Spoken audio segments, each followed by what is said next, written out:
Hello friends, आप सभी का स्वागत है हमारे YouTube channel the 10 minute show में। आज मैं फिर से आपके लिए लेकर आ गया हूं दिल्ली पुलिस का एक शानदार प्रैक्टिस सेट। अभी तक हमने 240 प्रश्न किया था और आज 241वें प्रश्न से स्टार्ट करेंगे। तो एक चीज़ बता दें कि जो भी दोस्त अभी तक 240 प्रश्न नहीं देखे हैं तो डिस्क्रिप्शन में लिंक मिल जाएगा प्लेलिस्ट का, वहाँ से जाकर देख सकते हैं। तो चलिए स्टार्ट करते हैं आज का पहला प्रश्न कि शेरशाह द्वारा शुरू किए गए चांदी के सिक्के को किसके रूप में मुगल ने भी जारी रखा था? तो वो रुपया के रूप में जारी रखा था। भारत में चांदी का रुपया पहली बार 16वीं शताब्दी में शेरशाह सूरी द्वारा शुरू किया गया। इस एक सिक्के का वजन 178 ग्रेन था। अब शेरशाह सूरी ने एक रुपये को 40 तांबे के टुकड़ों या पैसों में विभाजित किया। आगे चलकर मुगलों ने भी चांदी और के सिक्के को रुपये के रूप में जारी रखा। तो ये प्रश्न याद रखिएगा आप लोग, ठीक है। दिल्ली पुलिस में पूछा गया प्रश्न है, सारे PYQ ही हैं और जो इंपॉर्टेंट प्रश्न है वो भी है इसमें, ठीक है। नेक्स्ट क्वेश्चन देखते हैं, इबादत खन्ना कहाँ स्थित है? तो इबादत खन्ना कहाँ स्थित है? ये फतेहपुर सीकरी में स्थित है। इबादत खन्ना फतेहपुर सीकरी में स्थित है। इबादत खन्ना एक पूजा का स्थान है और इसे 1575 में अकबर द्वारा फतेहपुर सीकरी में विभिन्न धार्मिक संप्रदायों के आध्यात्मिक नेताओं की एकत्रित करने के लिए बनाया गया था, ताकि विभिन्न धर्मों के धार्मिक गुरुओं और नेताओं की धार्मिक शिक्षाओं पर चर्चा किया जा सके। अगला प्रश्न है कि अहमदनगर की किस रानी ने सम्राट अकबर के खिलाफ लड़ाई लड़ी थी? तो ये कौन थी? ये थी चांद बीबी। चांद बीबी को चांद सुल्तान तथा चांद खातून नामक नामों से भी जाना जाता है। इसने बीजापुर और अहमदनगर की संरक्षिका के रूप में शासन किया। चांद बीबी को सबसे ज्यादा सम्राट अकबर की मुगल सेना से अहमदनगर की रक्षा के लिए जाना जाता है। अगला प्रश्न है कि किस वर्ष में औरंगजेब की मृत्यु के बाद भारत के विभिन्न हिस्सों में मुगल प्रशासकों के तहत कई क्षेत्रीय साम्राज्य सत्ता में आए? तो ये 1707 के बाद। ऑप्शन नंबर सी राइट हो जाएगा, 1707। अब इसमें कुछ इंपॉर्टेंट पॉइंट दिया वो देख लेते हैं। वर्ष 1707 में औरंगजेब की मृत्यु के बाद भारत के विभिन्न हिस्सों में मुगल शासकों के तहत कई क्षेत्र साम्राज्य सत्ता में आए, जिसके कारण पारसियों के नादिर शाह और अहमद शाह अब्दाली आक्रमणकारी भारत पर आक्रमण करने आए। औरंगजेब की मृत्यु के बाद औरंगजेब का साम्राज्य कमजोर पड़ गया और एक भी उत्तराधिकारी साम्राज्य को संभाल नहीं सका और धीरे धीरे करके मुगल साम्राज्य का अंत हो गया। अगला प्रश्न है कि भारत का अंतिम मुगल शासक कौन था? तो भारत का अंतिम मुगल शासक था बहादुर शाह द्वितीय। बहादुर शाह जफर ने 1837 ईस्वी से 1857 ईस्वी तक लगभग 20 वर्ष तक शासन किया। 1857 की क्रांति में बहादुर शाह जफर ने क्रांति का नेतृत्व किया और अंग्रेज से हार के बाद अंग्रेज ने बहादुर शाह जफर को बंदी बना लिया और बंदी बनाकर उसे कहाँ लेके चले गए थे? बहादुर शाह जफर को हुमायूं के मकबरे में गिरफ्तार किया गया और बहादुर शाह जफर की मृत्यु 7 नवंबर 1862 को रंगून में हुई थी, ठीक है। याद रखना है, पूछता है कि बहादुर शाह जफर की मृत्यु कहाँ हुई थी? तो रंगून में हुई थी, जो बर्मा में पड़ता है, ठीक है। अगला प्रश्न है कि दिल्ली के प्रसिद्ध शासक फरीद को अन्य किस नाम से जाना जाता है? तो जो फरीद है ना, उसे शेरशाह सूरी के नाम से जाना जाता है। वर्ष 1539 में फरीद खान ने चौसा की लड़ाई में हुमायूं को हराया और इसके बाद इसने सम्राट के रूप में शेरशाह की उपाधि धारण की। और ये शेरशाह का जो उपाधि ये किसने दिया था? तो ये बहार खान लोहनी ने फरीद खान को शेर खान की उपाधि से सम्मानित किया था, क्योंकि इसने क्या किया था कि तलवार के एक वार से बाघ को मार डाला था, इसीलिए इसे शेरशाह की उपाधि दिया था बहार खान लोहनी ने। ये इंपॉर्टेंट है, याद रखिएगा, ठीक है। निम्नलिखित में से किसका निर्माण शाहजहां द्वारा नहीं करवाया गया था? तो बुलंद दरवाजा का निर्माण शाहजहां द्वारा नहीं कराया गया था, ये अकबर के द्वारा कराया गया था। बुलंद दरवाजा को अकबर ने गुजरात पर विजय प्राप्त करने की याद में 1602 ईस्वी में बनवाया था। बुलंद दरवाजा का दूसरा नाम भी है भव्यता का द्वार या गौरव का द्वार। ठीक है, ये भी याद रखिएगा कि बुलंद दरवाजा को किसने बनवाया था, तो ये अकबर ने बनवाया था। ठीक है, अगला प्रश्न है कि इसमें कुछ और इंपॉर्टेंट पॉइंट है, जैसे देख लीजिए, इसके अलावा अन्य इमारतों जैसे लाल किला, जमा मस्जिद, शालीमार बाग के साथ साथ मोती मस्जिद, हस्तसाल में मिनी कुतुब मीनार का निर्माण शाहजहां ने करवाया था। ठीक है, अगला प्रश्न है कि मुगल कालीन प्रसिद्ध गायक तानसेन किस भारतीय संगीत शैली से संबंधित रखते हैं, तो ये ध्रुपद से संबंधित रखते हैं। ठीक है, अगला प्रश्न देखते हैं कि मुर्शिद कुली खान ने खुद को बंगाल का नवाब घोषित कर दिया और अपनी राजधानी ढाका से हटाकर डैश कर दी, तो ये ढाका से हटाकर मुर्शिदाबाद कर दिया था।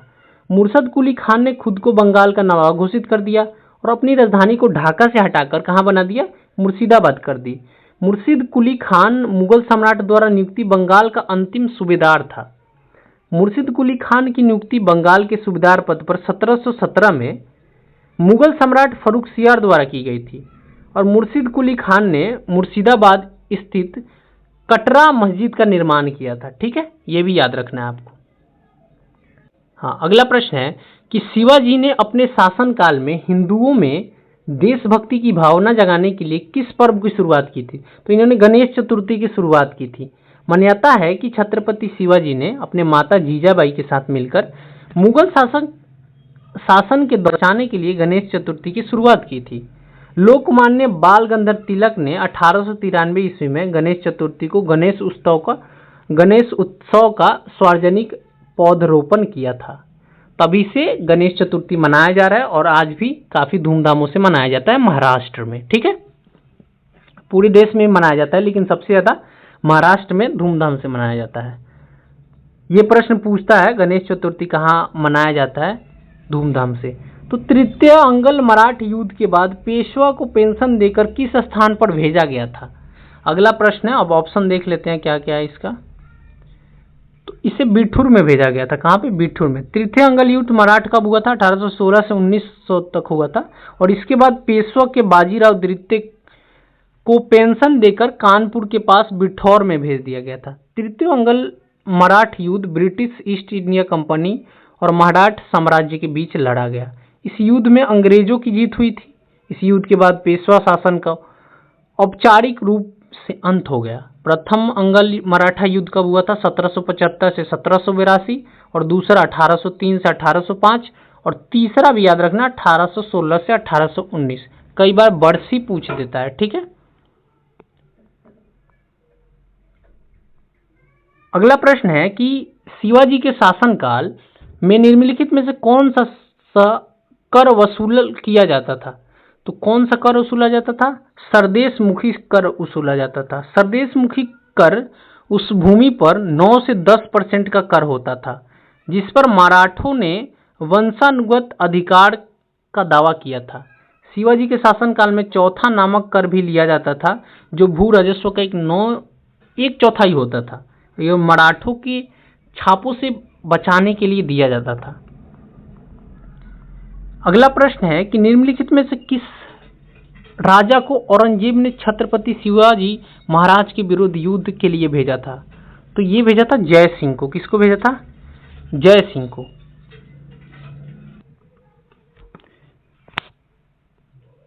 औरंगजेब ने 1665 ईस्वी में राजा जय सिंह को छत्रपति शिवाजी महाराज के विरुद्ध युद्ध लड़ने के लिए भेजा था और इस युद्ध में राजा जय सिंह ने मराठा राजा छत्रपति शिवाजी महाराज को पराजित कर दिया, जिसे के तदुपरांत शिवाजी महाराज को पुरंदर की संधि 1665 करनी पड़ी थी। अगला प्रश्न है कि शिवाजी का जन्म इनमें से किस किले में हुआ था, तो इनका जन्म जो हुआ था ना वो हुआ था शिवनेरी में। कहाँ हुआ था, शिवनेरी में। शिवाजी का जन्म कब हुआ था, शिवाजी का जन्म हुआ था 1627 ईस्वी को शिवनेरी के दुर्ग में हुआ था। शिवाजी के पिता का नाम शाहजी भोसले था और माताजी का नाम था जीजाबाई और इनका राज्याभिषेक 1674 में हुआ था और राज अभिषेक होने के बाद ही इनको छत्रपति का उपाधि मिला था। और शिवाजी की मृत्यु वर्ष 1680 ईस्वी में हो गई थी। अगला प्रश्न है कि मराठों ने किस वर्ष अहमद शाह अब्दाली से पराजित होकर सत्ता खो दी थी? तो 1761 में। पानीपत का तीसरा युद्ध जनवरी 1761 को अहमद शाह अब्दाली तथा मराठों के मध्य हुआ था, ठीक है। और पानीपत के तीसरे युद्ध में मराठा सेना का नेतृत्व कौन कर रहा था? सदाशिव भाऊ तथा अफगानी सेना का नेतृत्व अहमद शाह अब्दाली ने किया था। और पानीपत का तीसरा युद्ध मराठा सेना की हार हो गई थी इसमें, ठीक है, ये याद रखना है। पानीपत का तीसरा युद्ध 1761 में और अहमद शाह अब्दाली और मराठों के मध्य हुआ था, ज्यादा इंपॉर्टेंट ये है। अगला प्रश्न है कि निम्न में से किस पेशवाओं को नाना साहब के नाम से जाना जाता है? तो ये जाना जाता है बालाजी बाजीराव को। पेशवा बालाजी बाजीराव को नाना साहब के नाम से जाना जाता है। बालाजी विश्वनाथ जो थे इनको प्रथम पेशवे की उपाधि से सम्मानित किया गया था और बाजीराव इनको पेशवा बाजीराव प्रथम के नाम से जाना जाता है। और पेशवा बाजीराव प्रथम छत्रपति साहू जी महाराज के पेशवा नियुक्त हुए थे, ठीक है। अगला पॉइंट है इसमें कि तांत्य टोपे। तांत्य टोपे का वास्तविक नाम जो था वो था रामचंद्र पांडुरंग। और इन्होंने क्या किया था? 1857 के प्रथम भारतीय स्वतंत्रता संग्राम में तांत्य टोपे ने कानपुर में सेना का नेतृत्व किया था। ये प्रश्न पूछता है कि कानपुर से किसने नेतृत्व किया था? तो आपको बताना तांत्य टोपे ने, ठीक है, क्योंकि 1857 की क्रांति से बहुत क्वेश्चन पूछता है पेपर में। अगला प्रश्न है कि अमृतसर में प्रसिद्ध स्वर्ण मंदिर निम्नलिखित में से किस सिख गुरु द्वारा पूर्ण किया गया था? तो ये गुरु अर्जुन देव द्वारा पूर्ण किया गया था। और ये अमृतसर का मंदिर जो है कहाँ पे है? स्वर्ण मंदिर, ये पंजाब में पड़ता है। अमृतसर में प्रसिद्ध स्वर्ण मंदिर की नींव सिखों के चौथे गुरु श्री रामदास जी ने रखी थी। नींव रखा था रामदास जी ने, लेकिन पूर्ण किसने किया था? वो किया था गुरु अर्जुन देव ने, ठीक है। पूर्ण देखिए यहाँ पे दिया गया है कि सिखों के पांचवें गुरु श्री अर्जुन देव ने 1588 में इसे पूर्ण करवाया था, ठीक है। यह स्वर्ण मंदिर अमृतसर का सबसे बड़े आकर्षण में से एक है और इसे श्री हरमंदिर साहिब के नाम से भी जाना जाता है। अगला प्रश्न है कि निम्नलिखित में से किस लिपि में पंजाबी भाषा लिखी जाती है? तो गुरुमुखी लिपि में लिखा जाता है। और गुरुमुखी का अर्थ होता है गुरुओं का मुख से निकली हुई, अर्थात गुरुओं के मुख से निकली हुई वाणी। और इस लिपि में 3 स्वर और 32 व्यंजन होते हैं। इसकी शुरुआत गुरु अंगद देव द्वारा की गई थी। और गुरुमुखी लिपि का वर्णमाला प्राय संयुक्त अक्षर से नहीं होता है, लेकिन इसमें अनेक संयुक्त ध्वनियां होते हैं। और अगला प्रश्न है कि गुरु ग्रंथ साहिब किस धर्म का पवित्र ग्रंथ है? तो ये सिख धर्म का है, ठीक है। गुरु ग्रंथ साहिब जो है ये सिख धर्म का एक धर्म ग्रंथ है और इसका संपादन सिख समुदाय के 5वें गुरु श्री गुरु अर्जुन देव जी ने किया था, ठीक है। और इन्हीं ने अभी बताया मैंने कि अमृतसर का जो गोल्डन टेम्पल है उसका निर्माण मतलब पूरा करवाया था। गुरु ग्रंथ साहिब का पहला प्रकाश पर्व 1604 ईस्वी को हरमंदिर साहिब अमृतसर में मनाया गया था। अगला प्रश्न देखते हैं कि गुरु नानक देव जी ने किस धर्म की स्थापना की थी? तो किस धर्म की स्थापना की थी? इसमें पूछा है कि गुरु नानक देव जी ने सिख धर्म की स्थापना किस ईस्वी यानी किस शताब्दी में की थी? तो ये 15वीं ईस्वी में की थी, ठीक है, 15वीं शताब्दी में की थी। और गुरु नानक देव जी की अनुयायी सिख कहलाएं, ठीक है। और गुरु नानक देव जी ने गुरु का लंगर नाम निःशुल्क सहभागी भोजनालय स्थापित किया है, जिसे गुरु अंगद देव ने अस्थायी बना दिया आगे चल के। अगला प्रश्न है कि श्री गोविंद सिंह जी ने किस वर्ष में खालसा पंथ की स्थापना की थी? तो इन्होंने किया था 1699 में। 1699 में खालसा पंथ की स्थापना की थी और यह बैसाखी के दिन कब हुआ था? यह बैसाखी के दिन हुआ था, ठीक है। और इस दिन उन्होंने 5 प्यारों को अमृत पान करवाकर खालसा पंथ की स्थापना की और फिर 5 प्यारों के हाथ से खुद भी अमृत पान किया। ये भी पॉइंट याद रखना है। अगला प्रश्न है कि निम्नलिखित में से किसने हैदराबाद शहर बसाया था? तो मोहम्मद कुली कुतुब शाह ने बसाया था। किसने बसाया था? मोहम्मद कुली, सॉरी जमशद नहीं, मोहम्मद कुली कुतुब साहब ने बसाया था। कुतुब शाही वंश के 5वें शासक मोहम्मद कुली कुतुब शाह ने मूसी नदी के किनारे हैदराबाद को शहर को बसाया था। कई बार ये प्रश्न ही पूछता है कि हैदराबाद शहर किस नदी के किनारे है, तो मूसी नदी के किनारे। और ये पूछ दे कि हैदराबाद की स्थापना किसने की थी, तो मोहम्मद कुली कुतुब साहब। कब किया था? तो 1724 में। और हैदराबाद में स्थित चार मीनार का निर्माण भी कुतुब शाह ने ही करवाया था। अगला प्रश्न है कि आदिल शाह का मकबरा गोल गुंबज किस राज्य में स्थित है, तो ये कर्नाटक में है। कहाँ पे? कर्नाटक में। आदिल शाह का मकबरा गोल गुंबज भारत के कर्नाटक राज्य के बीजापुर शहर में है। यह मकबरा आदिल शाह वंश के 7वें सुल्तान मोहम्मद आदिल शाह और उनके कुछ परिवार वालों का है।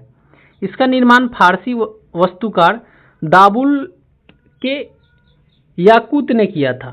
ठीक है, यह और इंडो इस्लामिक वास्तुकला की शैली पर आधारित है ये जो गुंबज है।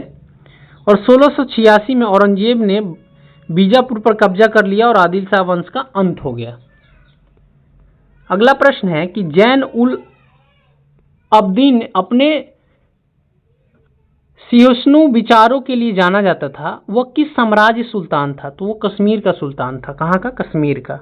जैन उल अब्दीन कश्मीर का सुल्तान था और सभी धर्मों के प्रति सिंहासनित का भाव तथा अपने अच्छे कार्यों के कारण इसे कश्मीर का अकबर कहा जाता है। तो प्रश्न पूछे कि कश्मीर का अकबर किसे कहा जाता है, तो जैन उल अब्दीन को कहा जाता है कश्मीर का अकबर।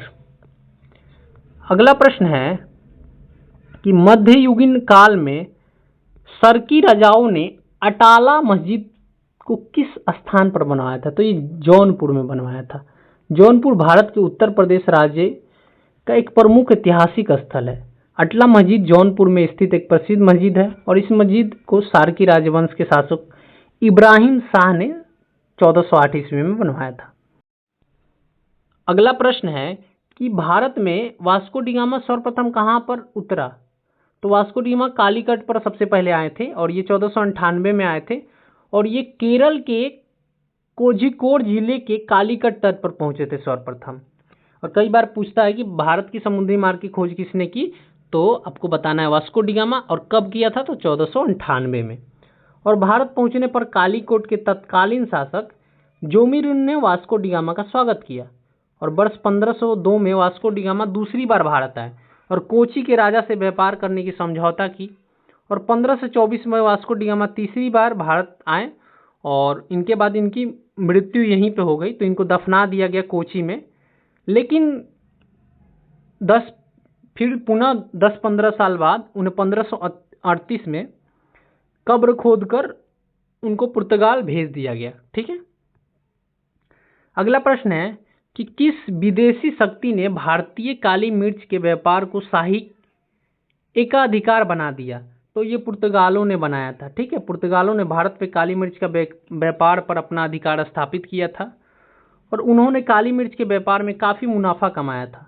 काली मिर्च के व्यापार में मुनाफा कमाना और पुर्तगालियों के भारत आने के बाद भारत और यूरोप के बीच व्यापार का एक नया युग शुरू हुआ। और पुर्तगालियों ने भारत में अपना पहला कारखाना जो था वो कालीकट में स्थापना किया था, जहाँ पे वास्को डी गामा सर्वप्रथम आए थे। दूसरा कारखाना इन्होंने कन्नूर में स्थापित किया था। अगला प्रश्न है कि भारत में समुद्री व्यापार केंद्र स्थापित करने वाले पहले यूरोपीय लोग कौन थे, तो ये पुर्तगाली ही पहले ही थे। ठीक है, डी हो जाएगा ऑप्शन नंबर।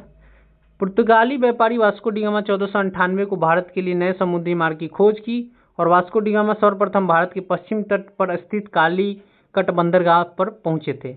और भारत में आने वाले यूरोपीय शक्ति जैसे कि पहले पुर्तगाल आए, फिर डच आए, फिर अंग्रेज आए, फिर डेनिश आए, फिर फ्रांसीसी आए। प्रश्न और काफ़ी इंपॉर्टेंट प्रश्न है, बहुत बार पेपरों में पूछा जाता है कि गोवा पुर्तगाल से कब स्वतंत्रता प्राप्त किया, तो ये 1961 में अभी स्वतंत्रता पाया था, हम लोग का देश आज़ाद होने के बाद भी।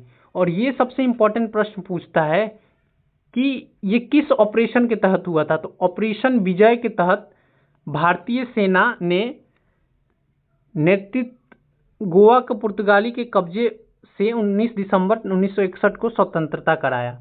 ये आप लोग को याद रखना है, सबसे इम्पोर्टेंट है कि ऑपरेशन विजय के तहत ही भारतीय सेना ने गोवा को पुर्तगाल के कब्जे से 19 दिसंबर 1961 को स्वतंत्रता कर लिया था। और आज का आखिरी प्रश्न है कि कैप ऑफ गुड होप कहाँ स्थित है? तो ये दक्षिण अफ्रीका में स्थित है। कैप ऑफ गुड होप दक्षिण अफ्रीका में स्थित है। कैप ऑफ गुड होप से होकर ही पुर्तगाली व्यापारी वास्को डी गामा कालीकट के तट पर पहुंचे थे और कैप ऑफ गुड होप पर पहुंचने का श्रेय सर्वप्रथम पुर्तगाली व्यक्ति बार्टिलोमू डियासी को जाता है। कैप ऑफ गुड होप का अन्य नाम उत्मासा अंतरीप है। ठीक है, और यह आज का आखिरी प्रश्न था। मिलेंगे नेक्स्ट वीडियो में और वहां भी हम लोग 30 क्वेश्चन करेंगे। आज हमने 30 क्वेश्चन कर लिया, तो ऐसे ही करके और 3-4 टेस्ट में हिस्ट्री हम लोग फिनिश करने वाले हैं, क्योंकि 270 प्रश्न हमने कर लिया और ये काफ़ी इम्पॉर्टेंट प्रश्न है सारे दिल्ली पुलिस के लिए, और अब दूसरे एग्जाम के लिए भी ले सकते हैं। तो मिलते हैं नेक्स्ट वीडियो में। जय हिंद, जय भारत।